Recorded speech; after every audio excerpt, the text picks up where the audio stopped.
Hey guys, yesterday I replaced my injector pump for my 81 Rabbit here, and I just thought I would detail some steps in the project to help you out in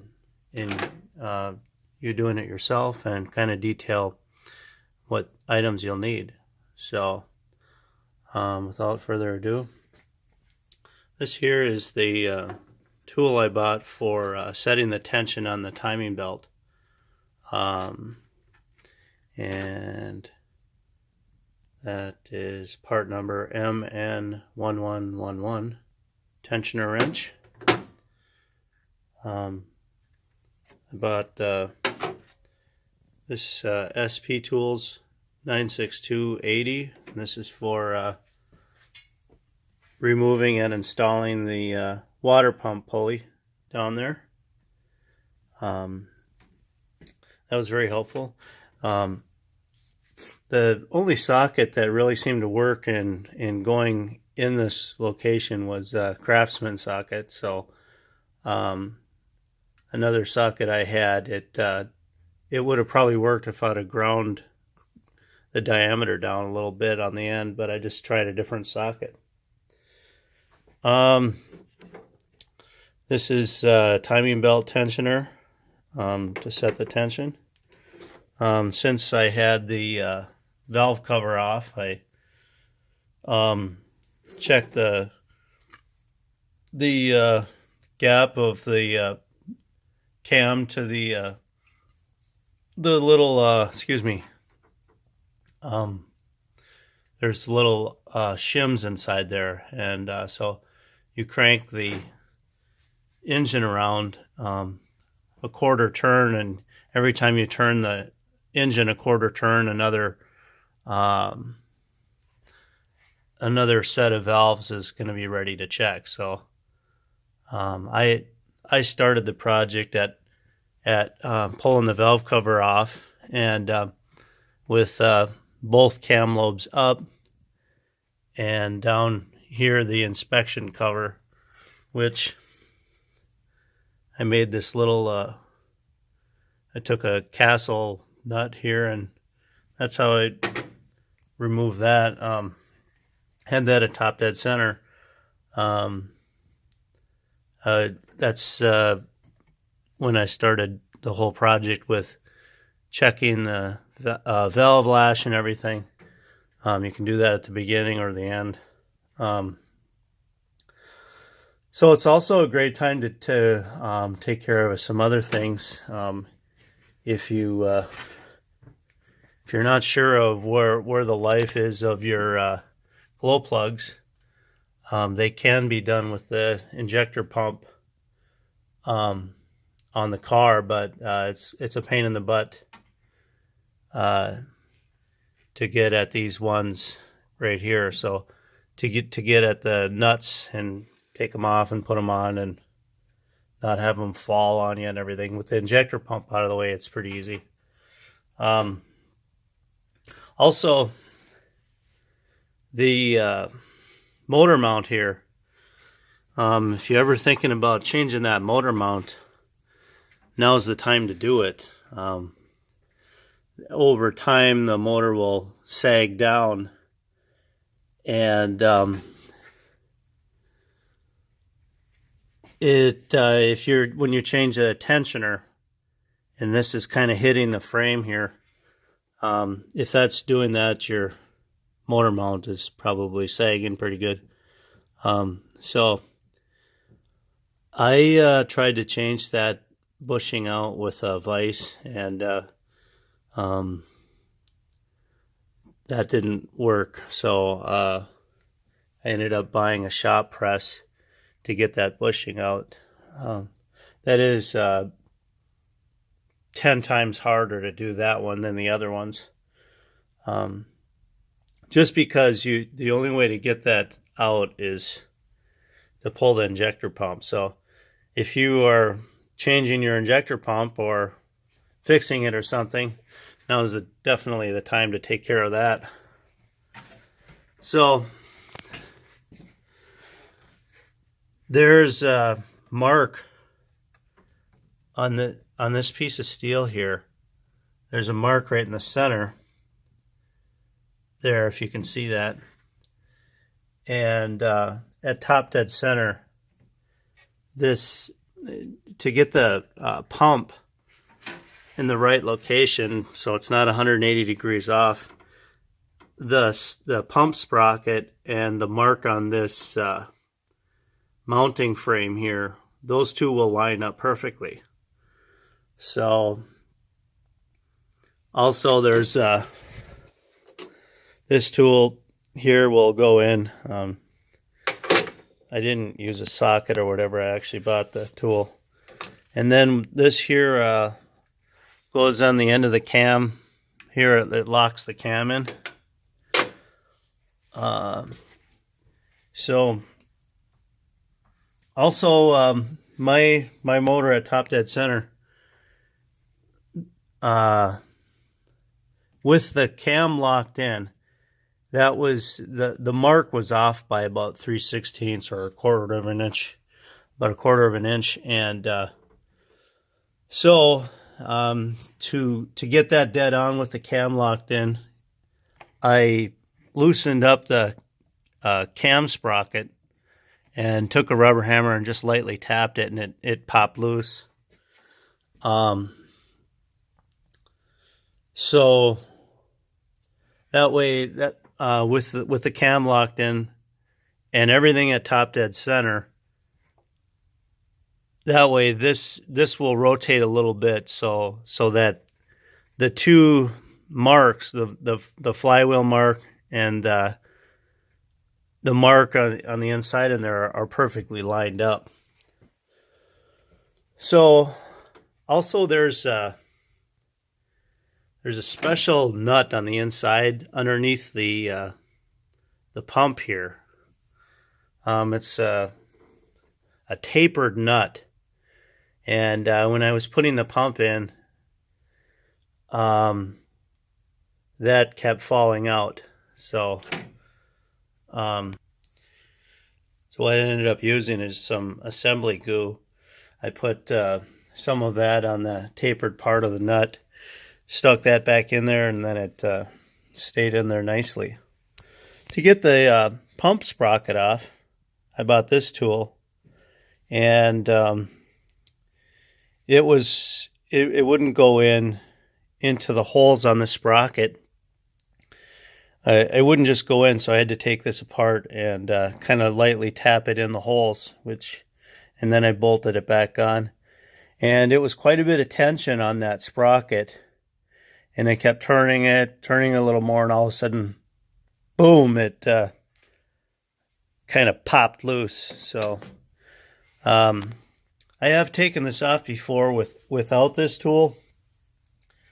I got it off eBay for that was like $20 cheaper than anything else, like 20 or $35 or something with shipping, $31 or something like that with shipping. So and that way I didn't really have to wrestle with getting that sprocket off. So you have to take the sprocket off in order to unbolt the pump. So inside there's 3 bolts. Well, 2 bolts here, one here, and one down there, right there. Those get unbolted, and I just used a regular wrench on that one. And then on the bottom down here, inside here, I've got the cover on. You can't see it, but at top dead center, there's a nut that you remove. So, and then that is attached to a piece of metal that bolts through a piece of metal, which comes up and attaches to here, inside here. So when you're putting it all together, you're kind of holding on to that and putting it in there, and make sure that that bolt pops through the hole. And on this side, make sure that the tapered nut stays in place. Then you get a bolt started, or a nut started and another nut, and then there you have it. You've got it in place. It's a beautiful thing once the bolts or the nuts are started. So on this kit, on this pump, I bought it from Parts Place Inc. And it came with the 4 crush washers for these banjo bolts, and it came with one banjo bolt, this out one, and this one it had a plastic plug in there. On the back side, it's worth noting, down there, do you see that bolt down there for the cold start cable? Okay, there's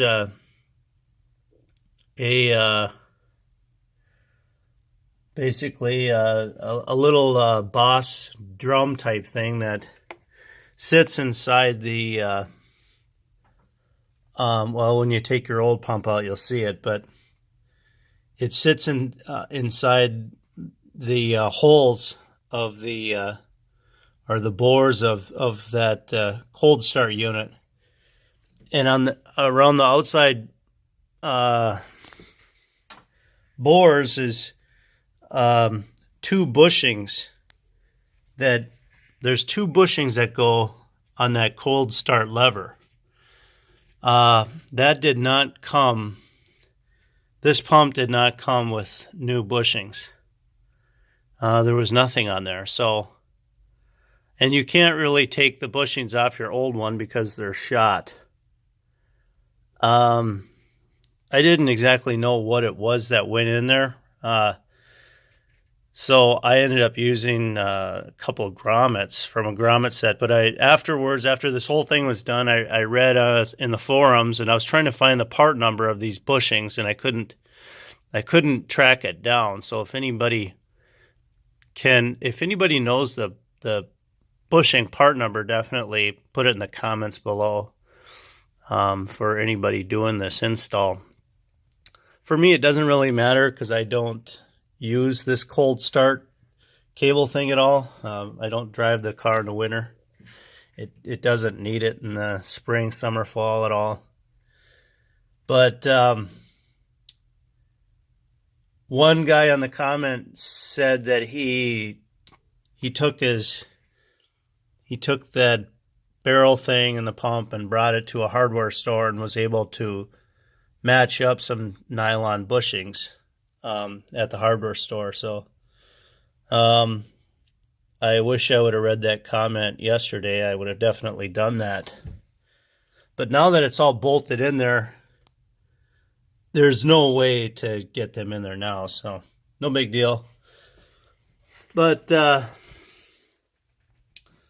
so really there's a kit that you can buy. It's called the Diesel Timing Tool Kit from Parts Place Inc. And that's item number 17821. Today's prices, 2018 prices, are $140 for that. And so that kit, you'll get the cam lock tool. I believe you'll get this pump sprocket lock tool. Not this one, but you'll get a timing belt tensioner tool, I'm pretty sure is on that. And then the most expensive item is the injection pump timing dial indicator. So taking a look at this, so this screws right in the center of the pump, and you're going to want to run the indicator 2 revolutions of movement. So it says right on this indicator that each little mark equals 0.01 millimeters. So a complete rev would be 1 millimeter, obviously. So, okay, so you preload that in there and at top dead center, and then follow the book on what your vehicle is. You put a wrench on the crank bolt down there, and you crank it back until there's no more movement. You set this to 0, and then you start to bring it back until the mark down below is at top dead center. So once it's at top dead center, that'll tell you how much lift you have.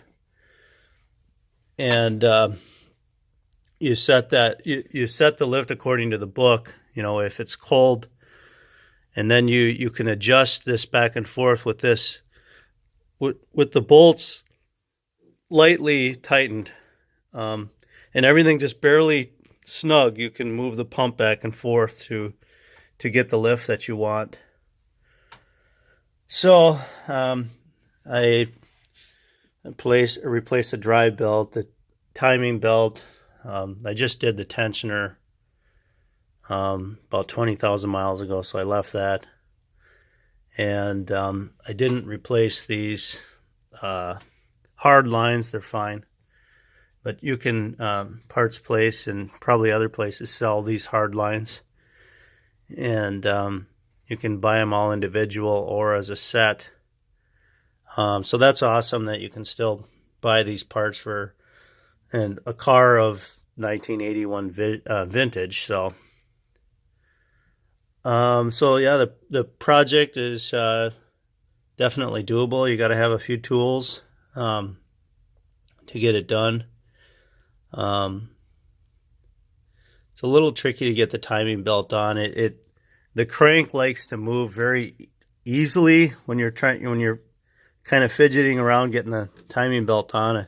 I started at the bottom and wrapped it around here, and then with this sprocket loose and the cam locked in, I basically, the last step I did was put the belt around the sprocket that wasn't tight.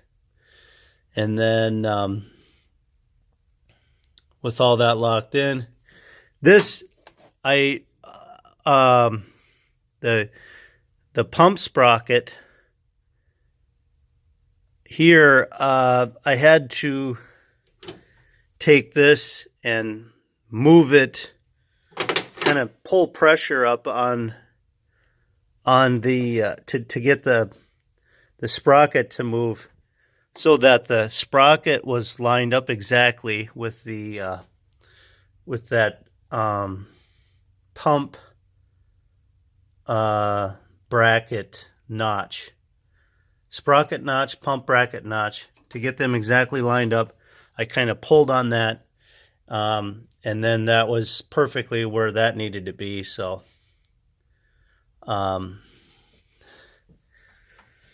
so I hope this helps you guys. I replaced